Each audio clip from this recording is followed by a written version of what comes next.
猞猁被称为屠狼机器，差点将狼群杀到断子绝孙。他们实力究竟有多强？众所周知，猫科动物和犬科动物的战斗已经持续了上千年，直到现在，他们依旧是见面就打的仇人。在犬科动物中，狼的实力可以说是非常强的，应该有着可以与大型猫科动物一战的能力。但让人没想到的是，狼竟然差点被猞猁杀到断子绝孙。作为中小型猫科动物的猞猁，实力究竟有多强呢？研究人员通过对猞猁与狼群的观察，发现成年猞猁与成年狼的战斗很少见，但是狼群幼崽的成活率却与猞猁的数量有着很大的关系。猞猁的数量越多，狼群幼崽的成活率就越低。在白俄罗斯的奈里伯吉森林中，猞猁和狼的战斗一直持续了很多年，而研究人员也对此进行了深入的观察。专家发现，猞猁非常善于利用森林中的地形优势，将大树作为自己进攻的掩体。而在森林中，狼群大部分情况下都是小部分个体在一起，作为群居动物，狼群的实力受到了很大的影响。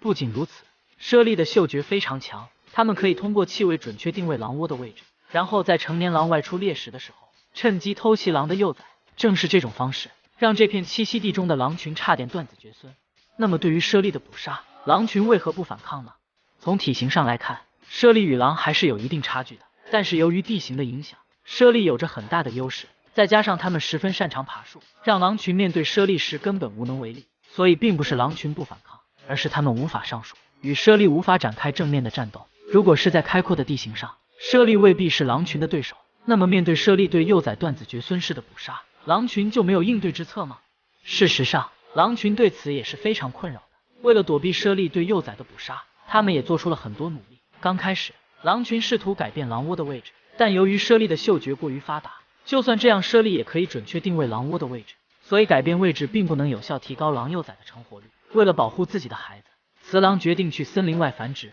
但是这种方法并不是长久之策，毕竟离开了森林，能够捕食到的食物就会大大减少，甚至还会被人类猎杀，因此他们不得不再次回到森林中，想别的办法来保护自己的幼崽。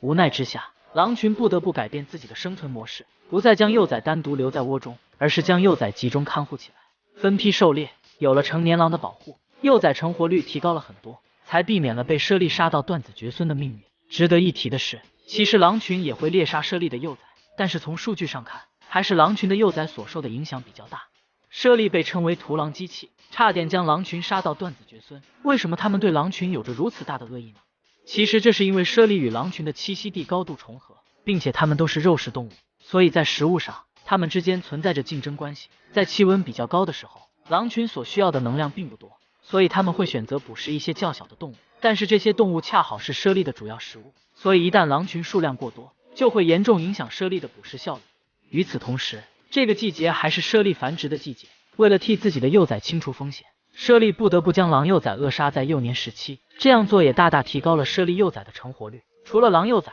猞猁还会对狐狸等动物进行猎杀，其目的都是为了能够清除潜在的对手。既然猞猁对狼群的影响如此大，那么他们是狼群的天敌吗？事实上，猞猁并不能被称为狼群的天敌，因为猞猁无法从根本上消灭狼群，所以只能说它们之间存在着竞争关系。尽管猞猁对狼群有着极大的威胁，但是在它们的栖息地中，老虎对猞猁的影响也是极大的。虽然都是猫科动物，但是老虎在遇到猞猁时，可是一点都不手软。